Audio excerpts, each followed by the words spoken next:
자, 오늘 본문은 누가복음 9장 37절부터 50절까지 말씀입니다. 설교 제목을 누가 크냐고 묻는 너희에게라고 정했습니다. 오늘 본문은 네 가지 중요한 장면을 보여줍니다. 하나는 예수님께서 마귀 들린 아이를 고치시는 사건이 나오고, 두 번째는 예수님의 고난을 예고하시는 그런 장면, 세 번째는 제자들이 누가 더 큰 자인가 하고 다투는 이야기가 나오고, 네 번째 다른 사람의 사역에 대해서 시기하는 그런 장면도 우리가 볼 수가 있습니다. 하나 중요한 내용들이 많이 있고 우리한테 시사하는 부분도 많이 있습니다. 오늘 우리가 함께 살펴보는 이 본문은 변화산 위에서 놀라운 영광을 체험한 다음에 예수님과 제자들이 다시 일상의 현실로 돌아오는 장면으로 시작이 됩니다.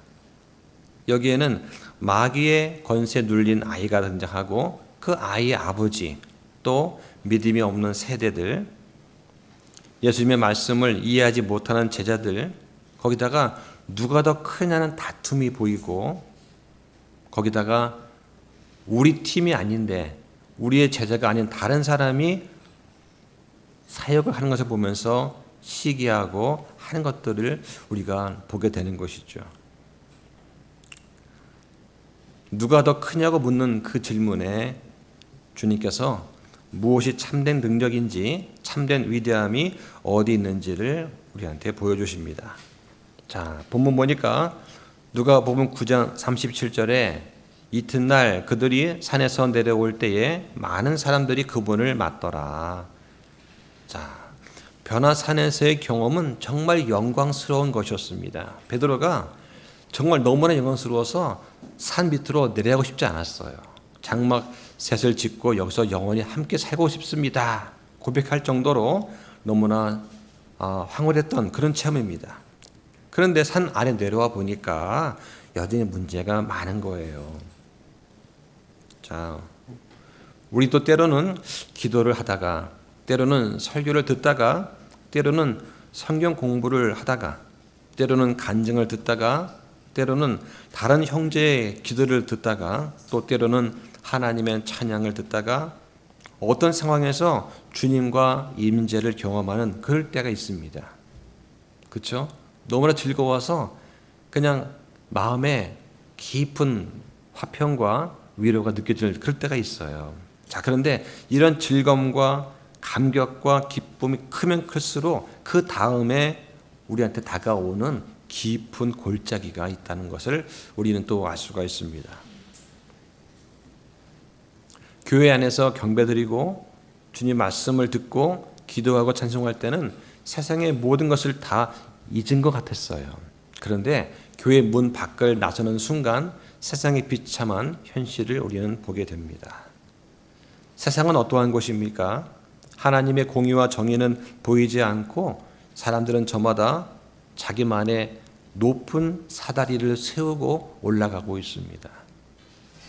예전에 봤던 어떤 그 책이 있는데 기억은 잘 안 나요. 동화책 같은 것인데 거기에 보면 사람들이 저마다 자기의 사다리를 세우고 있어요. 올라갑니다. 사다리가 한두 개가 아니에요. 뭐 수백 수천 개가 있습니다. 열심히 올라갑니다. 올라가는 과정에 다른 사람이 있으면 좀 끌어내리기도 하고 짓밟고 올라가기도 하고 그러는 것이죠. 그런데 아무도 그 사다리 끝까지 올라간 본 사람이 정말 거의 없기 때문에 이 끝에 무엇이 있는지 대부분 사람들은 모릅니다. 그러니까 모르니까 자꾸 올라가는 것이죠. 남들이 올라가니까 나도 올라가는 거예요. 어떤 사람이 올라갑니다. 올라가 봤더니 위에 아무것도 없는 거예요. 여러분 여기 아무것도 없네요 하고 외치니까 옆에 있는 사람이 쿡 찌르면서 조용히 하라고. 네가 그 말하면 남들이 안 올라올 거 아니냐. 그럼 우리가 올라온 이게 뭐가 돼? 사람들이 몰라서 그렇지 올라가 봐야 별거 없습니다. 그래 봐야 하늘 아래에 있는 것이죠. 그런데 우리는 저 하늘 위에 셋째 하늘에 우리의 자리가 마련이 되어 있는 것을 믿습니다.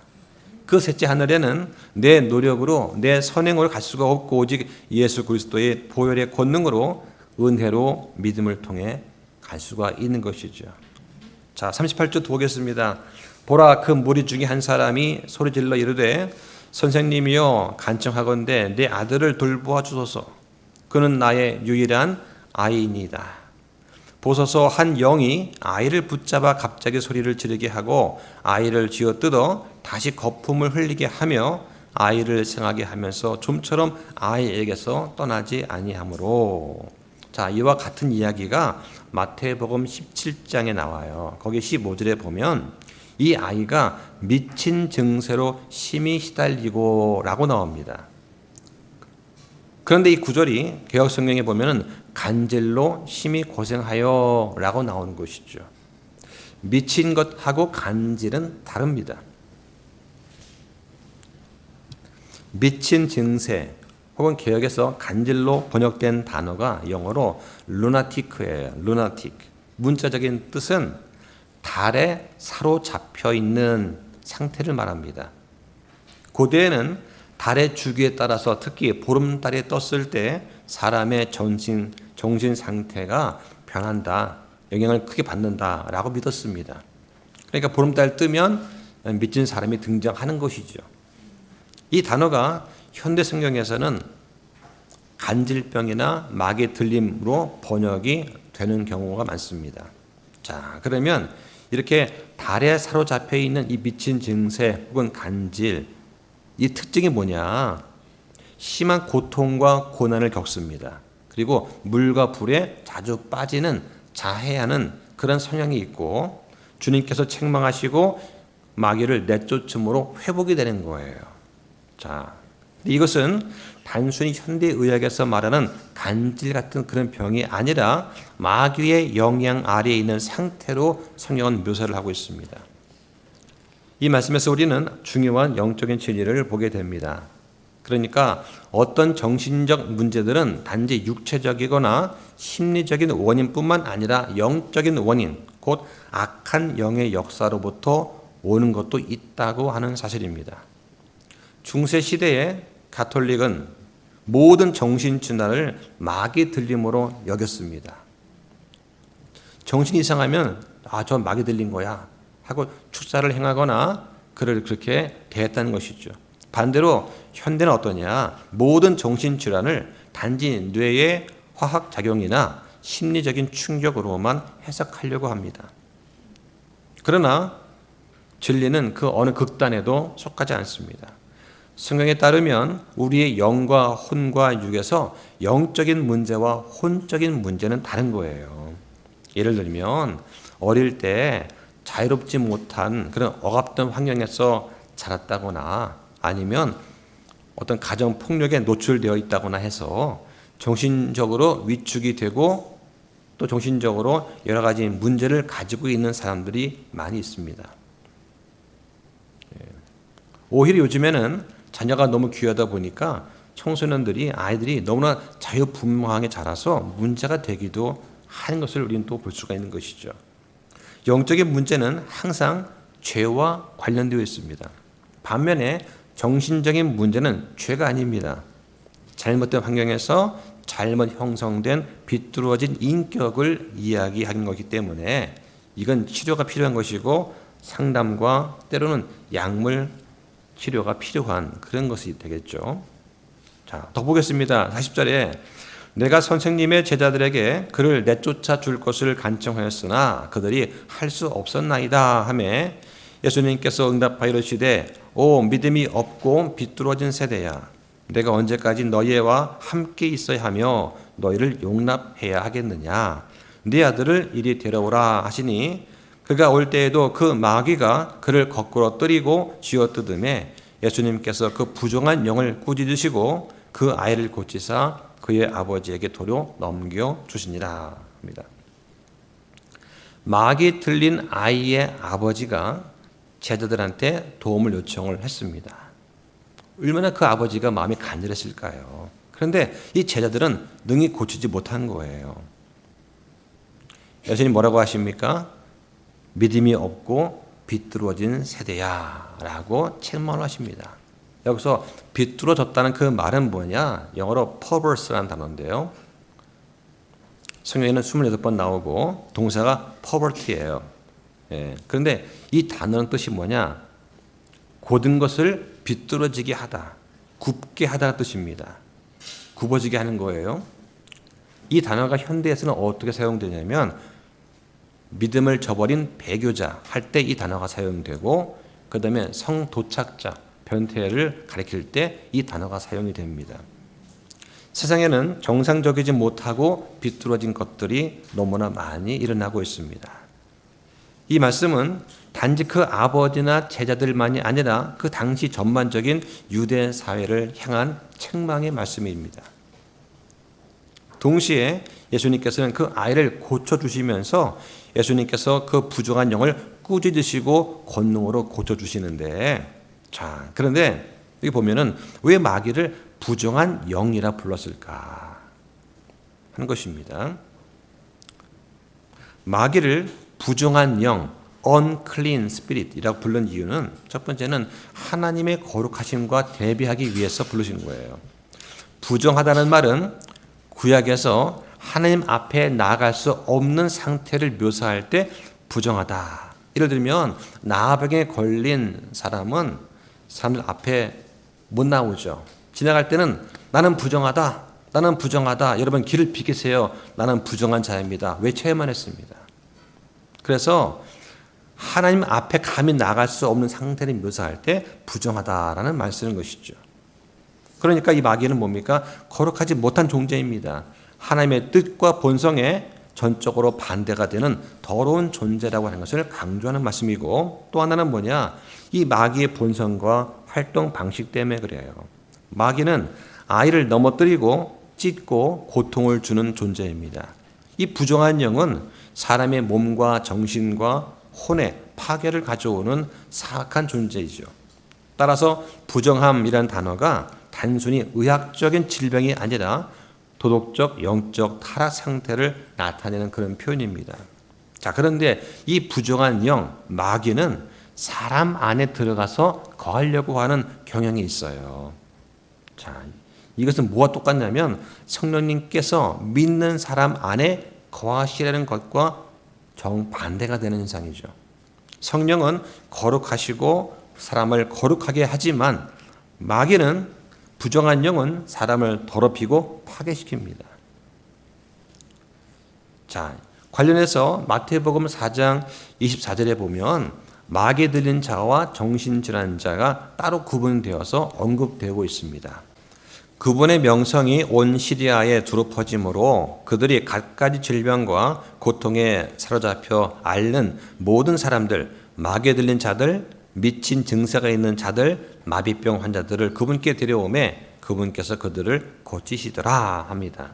자, 이 말씀은 모든 정신 문제를 똑같이 볼 수 없다는 성경적 분별을 보여줍니다. 육체적인 문제라면 의학적으로 접근해야 되고 영적인 문제는 영적으로 해결을 해야 하는 것입니다. 중요한 것은 그 차이를 어떻게 구분하느냐 하는 거예요.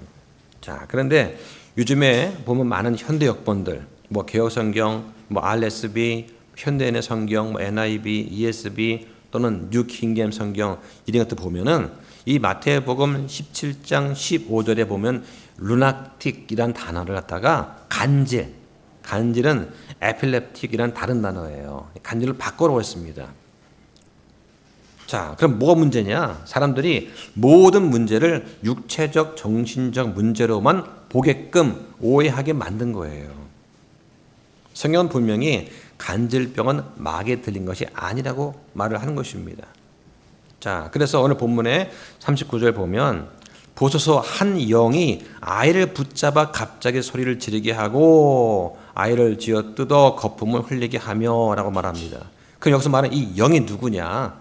이 영은 그 마태복음에 보면 마귀라고 나와요. 마귀, 그죠? 예. 근데 이 마귀가 소문자 데빌입니다. 그러니까 이때의 마귀는 사탄이 아니라 그냥 하나의 부정한 영이에요. 그러니까 마귀 쫄개죠. 성경에서 대문자 데빌은 2번 나오는데 계시록 12장 9절과 20장 2절에 나옵니다. 그래서 마귀 곧 사탄이라고 분명히 명시를 하고 있는 것이죠. 또한 마가복음 9장 25절에 보면 이 영을 뭐라고 부르냐? 말 못하고 귀먹은 영이다 이렇게 부릅니다. 그러니까 아이가 들을 수도 없고 말할 수도 없게 만들고 오직 고통 가운데 비명을 지를 때만 소리를 낼 수 있었던 그런 상태였던 것이죠. 거기다 이 영은 아이를 불과 물 가운데 지나게 하고 던지고 그를 죽이려 했습니다. 이건 단순하게 간질병으로 설명할 수가 없는 것이죠. 간질병 환자 보신 적 있습니까? 간질은 가만히 있다 갑자기 쓰러지면서 몸을 부르르 떨고 입에 거품을 물고 경련을 일으킵니다. 그 아이가 갑자기 물과 불로 지나가지 않아요. 근데 그게 한 1분, 2분 정도 돼요. 그 시간 지나면 또 말짱해져요. 정상적으로 또 됩니다. 자, 예수님께서 하신 말씀을 한번 들어보십시오. 오 믿음이 없고 비뚤어진 세대야. 이 책망은 누구를 향한 것입니까? 40절을 보면 제자들이 그 마귀를 쫓아내지 못했다라고 되어 있습니다. 예수님께서는 이 제자를 향해서 믿음이 없다는 것을 꾸짖은 것입니다. 자, 또 이런 말이 어디 나오느냐? 너희 믿음이 적은 자들아 하는 표현이 마태복음 6장 30절에 의식주로 염려하는 자들한테 하셨고 마태복음 8장 26절에 풍랑 속에서 두려워하는 제자한테도 이 말씀하셨고 마태복음 14장 31절에 물 위를 걷다가 빠진 베드로를 향해서 또 말씀하셨고 마태복음 16장 8절에 빵 문제 때문에 염려하는 제자들 앞에 예수님께서 오 너희 믿음이 적은 자들아고 하시면서 여러 차례 제자의 믿음이 없음을 책망하셨습니다.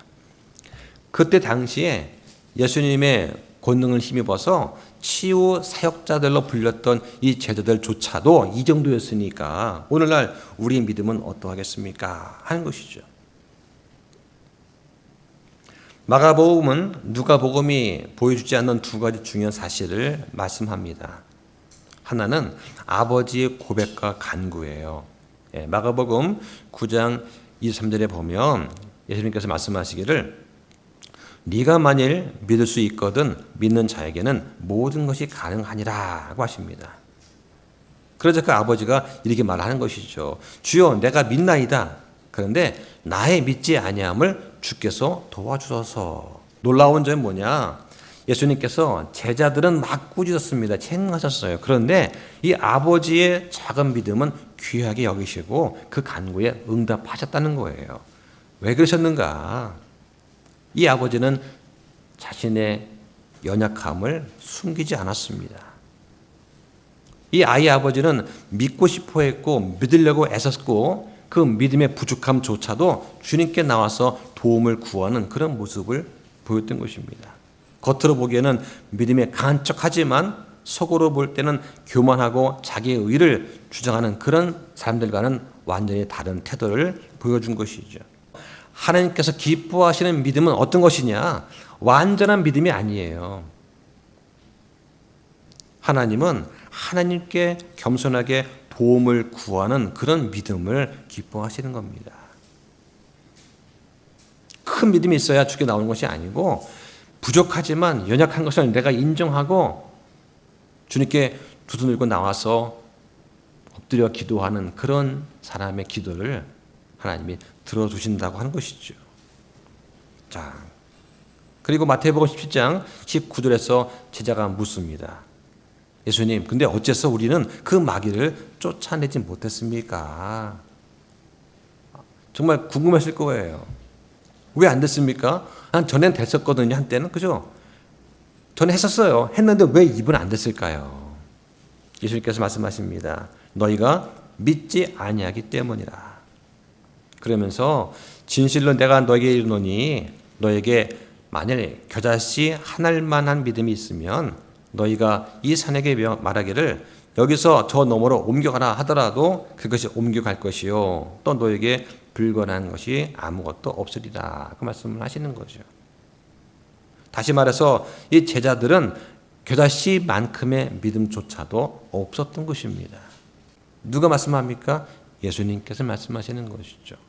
우리가 볼 때는 저 사람들 믿음 좋을 거야 분명해. 예수님과 함께 다니는 사람들 아니야? 그런데 예수님 보실 때는 너희가 믿음이 없다라고 하는 거예요.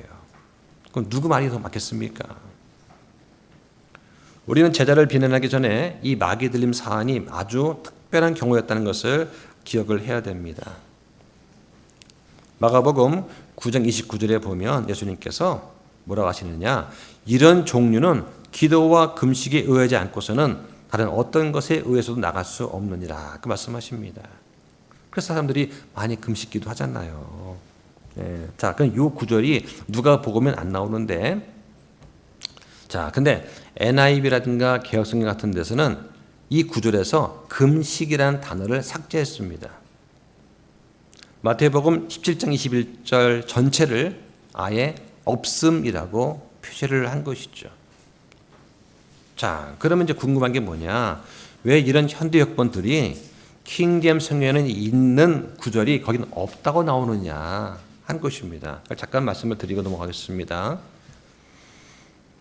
자, 왜 현대 역본에는 없음이 왜 있을까? 자, 그 문제 핵심은 뭐냐? 그러한 번역본들이 번역한 그 사본, 그 사본의 출처가 중요한 것입니다. 킹제임스 성경은 어떤 사본을 가지고 번역했느냐? 첫 번째는 다수 사본입니다. 구약 성경은 5세기부터 15세기까지 많이 사용되었던 다수 사본을 가지고 번역을 했고, 신약은 공인 본문, 우리가 보통 TR, 텍스투스 리셉투스라 부릅니다. 16세기 종교개혁 때에 편집이 되었던 헬라어 신약 본문입니다. 이 본문 특징이 뭐냐? 교회 역사 속에서 오랫동안 사용된 정통 본문이에요. 사람들이 이건 맞다, 옳다라고 인정하고 오래 사용됐는데 1500년 가까이 사용이 되었던 그런 본문입니다. 동방교회와 서방교회에서 두루 널리 사용되었던 본문을 가지고 만든 것이 킹제임스 성경입니다. 자, 그런데 현대역본은 뭐냐? 비평 본문을 가지고 해요. 자, 말이 좀 어려운데 비평 본문이 뭐냐? 많은 고대 성경 사본들을 서로 비교합니다. 비교해서 다른 내용이 있는 구절들을 서로 비교해 보는 건데, 목적이 뭐냐? 복음의 목적이 아니에요. 학문적 목적으로 학자들이 가장 원문에 가깝다고 판단하는 성경 본문을 재구성하는 거예요. 자, 대표적인 게 뭐냐? 구약은 알렉산드리아 사본이 있습니다. 바티칸 사본, 신의 사본이 여기에 해당합니다. 자, 이것은 4세기경에 작성이 된 거예요. 그러니까 다수 본문보다는 조금 앞서 있는 거예요. 그런데 이것은 널리 사용되지 못했습니다. 오직 이집트 지역에서만 사용됐어요. 이집트에 있는 알렉산드리아에서만 사용된 겁니다. 왜 그러냐? 이유가 있는 거예요. 많은 부분이 손상이 되고 삭제된 곳이 많아요. 그냥 없음 정도가 아니라 딱 봐도 지워버렸어요. 지워버린 흔적이 그대로 남아있는 사본이 바로 이러한 바티칸, 신의 사본 이런 경우입니다. 인터넷 가보면 이게 나와 있어요. 그리고 교리적으로 의심되는 구절이 존재했습니다. 그래서 사용하지 않고 그냥 쓰레기통에 처박아 놨던 거예요. 이걸 나중에 학자들이 끄집어내가지고 더 오래됐구나 하고 이걸 가지고 번역을 한 것이죠. 자, 신약은 뭘 썼느냐? 네슬레 알란드 본문을 썼습니다. 이것도 마찬가지입니다. 복음적인 목적보다는 학문적 목적으로 편집된 사본인데 여기도 삭제된 구절이 많아요.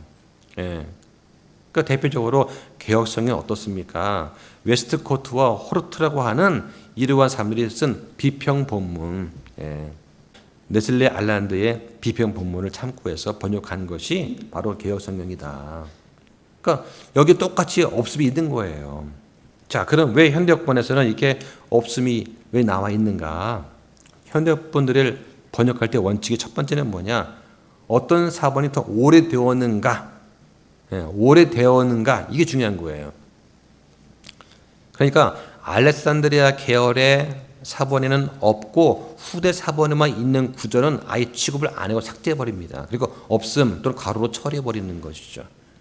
그런데 킹잼 성경은 교회사 속에서 검증된 사본 전통을 바탕으로 하고 많은 보수주의자들이 이거를 하나님께서 섭리로 보존해 주신 본문으로 인정을 하는 것입니다. 그런데 현대 본문은 학문적 분석을 통해서 사본을 취사 선택을 하는 것이죠. 그래서 어떤 신앙적 일관성과 교회사적 전통이 무시되는 그런 위험이 존재한다라고 하는 것입니다. 예. 자, 여기까지 그냥 일반적으로 널리 알려져 있는 그런 견해입니다. 자, 다시 본문으로 돌아가서 자, 오늘 사건은 단순한 치유의 사건이 아닙니다. 영적인 분별과 믿음의 실제와 어떤 제자의 책임과 하나님의 말씀의 신실성 이런 것들을 우리한테 잘 가르쳐주고 있는 거예요. 예. 그래서 자, 이 말씀을 통해서 믿음이 있는 제자의 삶이 무엇인지 우리는 잘 한번 생각해 보아야 됩니다. 자, 지나가겠습니다. 43절에 보니까 그들이 다 하나님의 강력한 권능에 놀랐는데 그들이 저마다 예수님께서 행하신 모든 일에 놀랄 때에 그분께서 자기 제자들에게 이르시되 이 말을 너희 귀에 담아두라. 사람의 아들이 사람들의 손에 넘겨지리라 하였으나 그들은 이 말씀을 깨닫지 못하였으며 그것이 그들에게 숨겨졌으므로 그들은 그것을 알아차리지 못하였고 그 말씀에 대하여 그분께 묻기를 두려워하였더라. 자, 왠지 예수님과 제자들 사이에 거리감이 느껴집니다. 자, 무엇이 예수님과 제자 사이를 이렇게 막아 놓았을까요? 자, 여기 한번 잘 생각해 보시면 좋을 것 같아요. 사람들은 예수님의 이런 기적을 보고 깜짝 놀랐습니다. 자, 그런데 예수님께서는 이런 인기와 명예보다 더 중요한 일을 말씀을 하세요. 이 말을 너희 귀에 담아두라. 사람의 아들이 사람들의 손에 넘겨지리라. 제자는 이 말씀을 깨닫지 못했습니다. 도대체 무슨 말이냐? 자, 왜 몰랐을까요? 그것이 그들한테 숨겨졌다고 말씀을 합니다. 숨겨졌으므로 알아차리지 못했고 또 그 말씀에 대해 그분께 묻기를 두려워했다. 네. 이게 바로 인간적인 영광을 따르던 그 제자들의 한계입니다. 누가 더 클까? 누가 더 큰 자리를 차지할까? 여기에 혈안되었었던 제자들이 갖고 있는 한계인 것이죠. 그들 눈에는 고난의 메시아를 절대로 이해하지 못했습니다.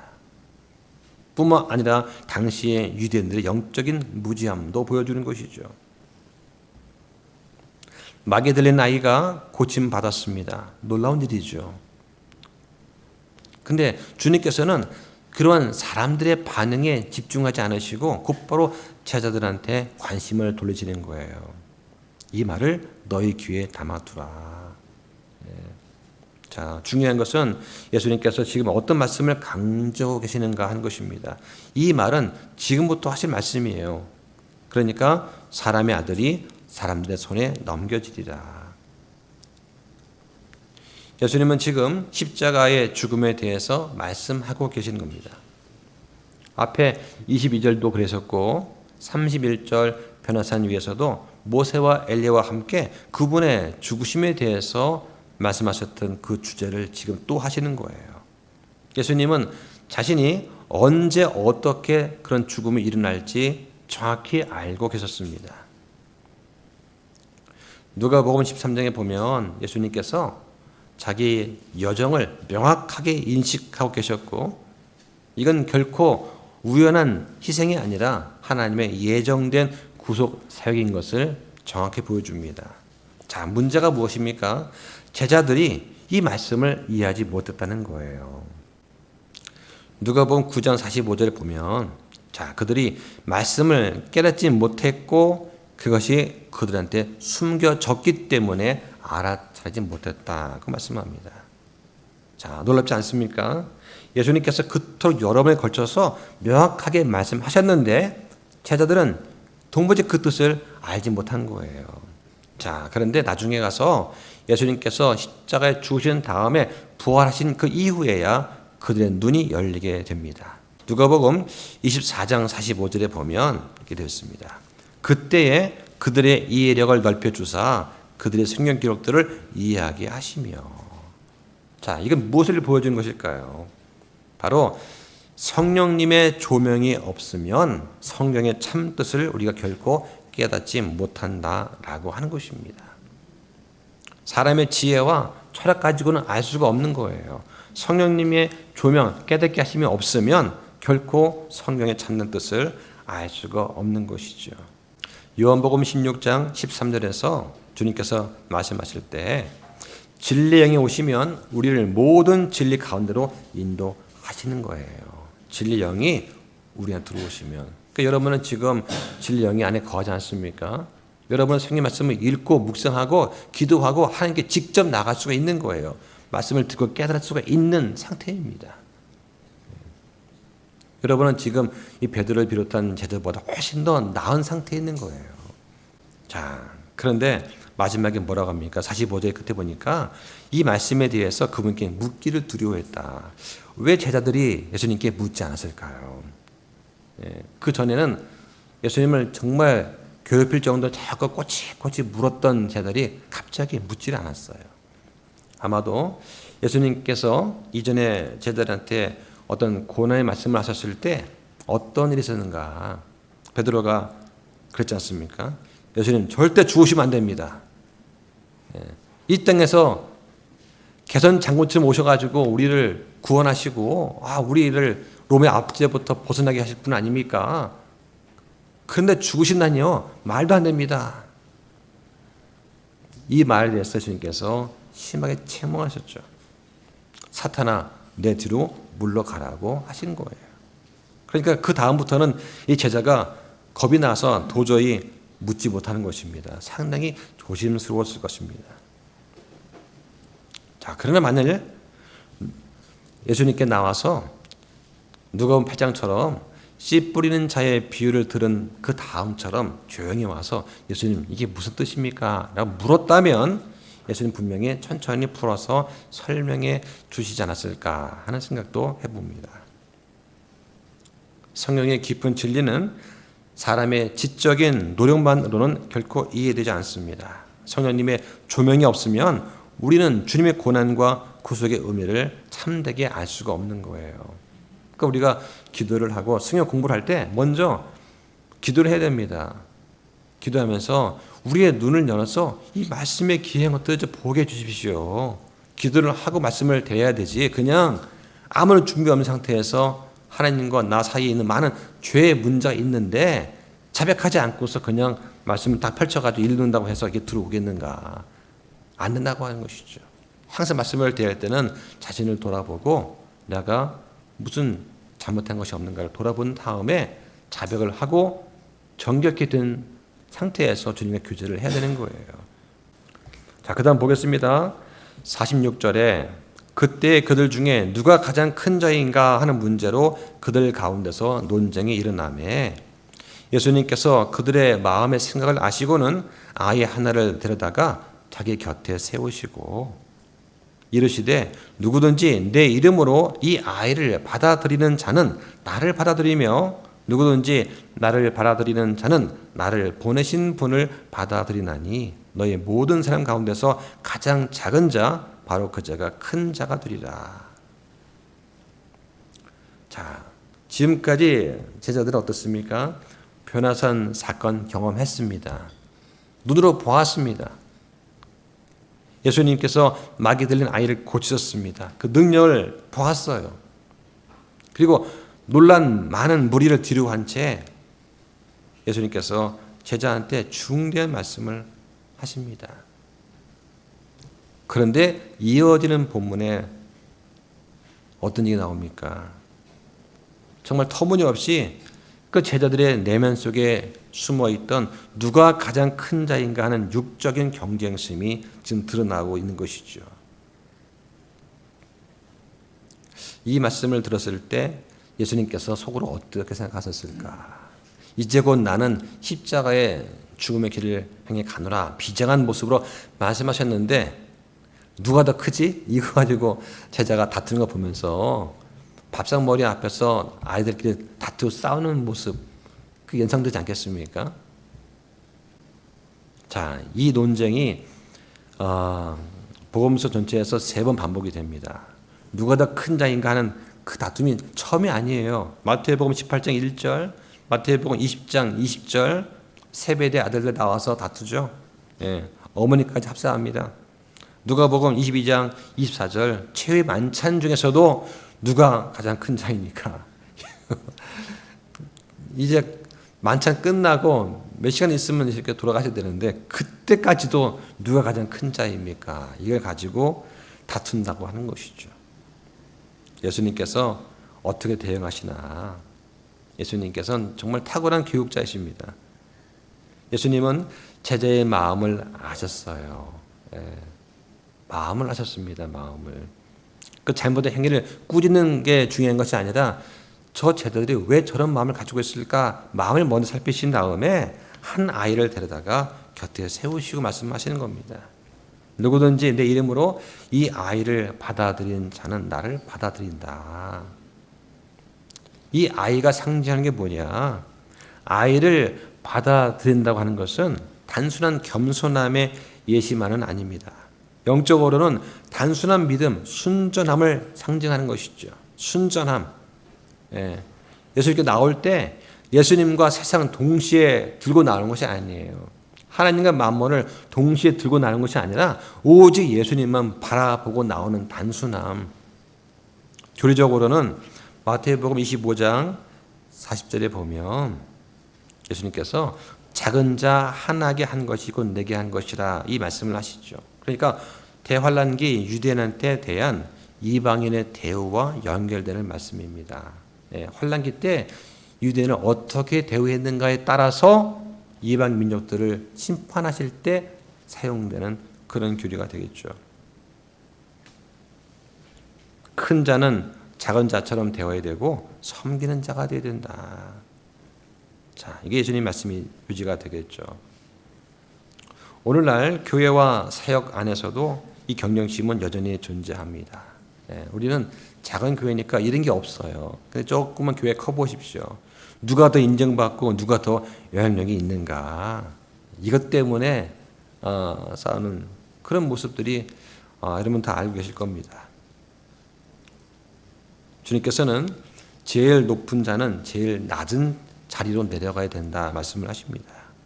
사역자는 높임받기보다 발을 씻기는 종의 자세를 가져야 되는 거예요. 네.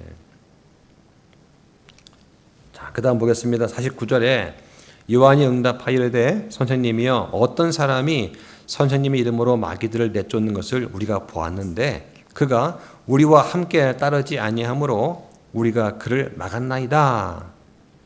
속으로는 잘했죠 하는 게 숨었을 거예요. 예수님께서 이르시되 그를 막지 말라. 우리를 반대하지 않는 자는 우리를 위하는 자니라.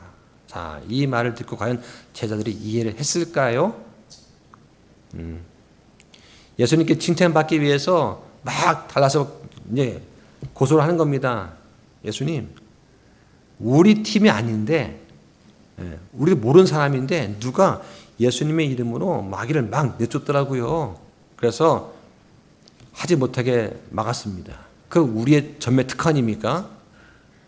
잘했죠? 라고 예수님께 칭찬받기 위해서 머리를 쭉 내민 겁니다. 누가 이 말을 했습니까? 요한이에요. 요한. 예수님께서 가장 사랑했던 제자 요한이 이 말을 한 겁니다. 요한은 다른 사람이 예수님 이름으로 마귀 쫓아내는 것을 보고 시기했던 그런 사람입니다. 그런데 주님께서 그 사람을 막지 말라고 하는 거예요. 요한은 당시 아주 폐쇄적이고 배타적인 태도를 보였습니다. 자기들만이 정당하다고 여긴 것이죠. 예수님께서 뭐라고 하십니까? 이런 배타적인 태도를 정면으로 반박을 하십니다. 복음 사역은 네 편 내 편이 아니라 진리를 중심으로 하나가 되는 것입니다. 물론 교리적인 진리에서 타협은 결코 있을 수가 없습니다. 그런데 개인적인 시기심과 독점주의는 주님의 뜻이 아니에요. 사도행전 19장 13절에 보면 당시에 떠돌아다니던 유대인 몇 명이 예수님의 이름으로 마귀를 쫓으려다가 실패하는 장면이 나옵니다. 그들은 마귀한테 옷이 찢기고 상처를 입은 채로 쫓겨났습니다. 자, 그러면 누가복음 9장에 나오는 이 어떤 사람과 사도행전 19장에 나오는 유대인들 사이에는 어떠한 차이가 있나? 그 차이는 바로 믿음이에요. 마귀는 그 유대인한테 이렇게 말합니다. 사도행전 19장 15절에 내가 예수님도 알고 바울도 아는데 넌 누구냐? 그런데 누가복음의 그 어떤 사람한테는 이런 게 없었던 것이죠. 그는 예수님을 제대로 믿는 사람이었던 것입니다. 마귀들은 예수님께서 참 하나님이신 것을 잘 압니다. 그리고 누가 주님께 속한 자인지도 분명히 알고 있습니다. 마귀는 누가 예수님에 속한 자인지 아닌지 안다는 것이죠. 누가복음에 나오는 그 어떤 사람은 예수님을 믿는 사람이었습니다. 그런데 사도행전 19장의 유대인들은 믿지 않았던 것이죠. 주님께서 말씀하십니다. 그를 막지 말라. 우리를 반대하지 않는 자는 우리를 위하는 자다. 자, 이와 관련된 그 이해가 빌립보서에 나옵니다. 자, 한번 보겠습니다. 빌립보서 1장 12절 한번 볼까요? 17절까지 제가 쭉 간단히 설명드리겠습니다. 자, 1장 12절 보니까 형제들아 내게 일어난 일들이 도리어 복음을 진전시키는 계기가 된 줄을 너희가 알기를 내가 원하노라. 당시 바울이 감옥에 갇혔습니다. 복음 전하다가. 그랬더니 어떤 사람들이 뭐라 했느냐. 야, 바울이 감옥에 갇혔다. 잘됐다. 이참에 우리가 바울을 제끼고 우리가 더 열심히 복음을 전해서 바울보다 더 잘하자 하는 그런 부류가 나온 것이죠. 13절에 그리하여 그리스도 안에서 내가 결박된 것이 온 궁궐안과 다른 모든 곳에 드러나게 되었고 주 안에 있는 형제들 중에 많은 이들이 내가 결박된 것으로 말미암아 확신을 갖게 되어 두려움 없이 더욱더 담대하게 말씀을 말하게 되었느니라. 자, 14절은 옳은 반응을 보이는 사람들이에요. 바울이 이렇게 담대하게 복음을 전했는데 야, 우리도 힘을 내야 하지 않겠는가 하는 그런 긍정적인 반응이 나온 것입니다. 자, 그런데 15절은 달라요. 15절에 참으로 어떤 이들은 심지어 시기와 다툼으로 그리스도를 선포하고 또한 어떤 이들은 선한 뜻으로 하나니 한 부류는 내가 결박된 것에 고통을 더한 줄로 생각하여 순전하지 않게 다툼으로 그리스도를 선포하나 다른 부류는 내가 복음을 변하기 위해 세워진 줄 알고 사랑을 하느니라. 그러니까 바울이 감옥에 갇혀 있는데 우리가 복음을 더 전하면 더 핍박이 심해져 가지고 바울한테 더 악하게 될 거 아니냐. 이런 악한 의도를 가지고 하는 사람도 있다는 것이죠. 목사들 가운데 보수적인 목사도 있고 진보적인 목사도 있습니다. 예, 소위 좌파 목사 뭐 그런 거 아닙니까? 우리는 정통 보수, 자유민주주의 이런 것들을 우리가 주님 앞에서 보여주신 대로 그대로 따릅니다. 자, 그런데 그렇지 않은 사람들이 있어요. 예. 말로는 하나님을 찬송한다 하지만은 행동하는 건 좌파적인 생각과 그런 걸 가지고서 한단 말이죠. 그리고 우리가 어떻게 이걸 대할 것이냐. 이것은 주님께서 판단하실 문제입니다. 우리의 책임이 아니에요.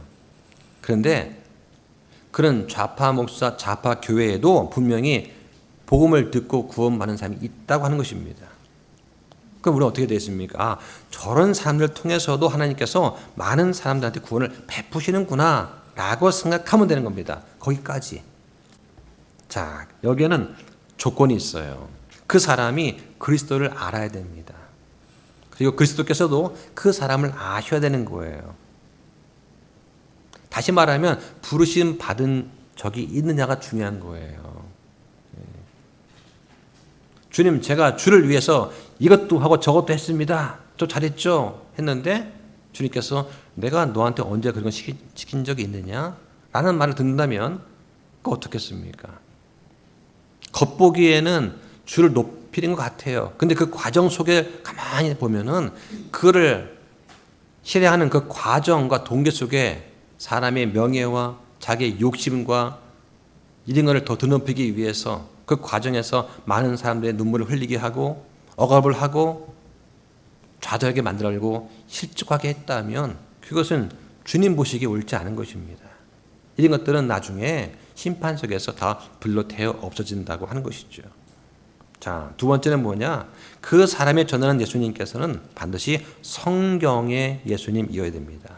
고린도 후서 11장 4절에서 경고하신 것처럼 다른 예수가 아니어야 되는 거예요. 오직 성경의 예수님이어야 됩니다. 그래서 우리는 진리를 수호하되 내 사역만이 허락하신 사역이 아니라고 하는 것도 우리는 인정해 주셔야 된다. 진리 위에 있는 사역은 하나님께서 사용하시고 모든 영광은 주님께 다 돌아가야 된다 하는 것입니다. 자, 말씀을 정리하겠습니다. 오늘 본문에 보면 예수님께서 마귀를 내쫓으시고 하나님의 권능을 보여주십니다. 그러니까 제자들한테 십자가의 고난을 예고하시는 것이죠. 그런데 제자들은 여전히 세상적인 위대함에 집착을 합니다. 그러나 주님께서는 어린 아이의 겸손을 통해서 참된 위대함이 무엇인지 가르쳐 주시는 것이죠. 우리는 이 말씀을 통해서 자신을 돌아보아야 됩니다. 나는 과연 믿음이 있는 제자인가? 나는 십자가의 고난을 정말 기쁨으로 따르고 있는가?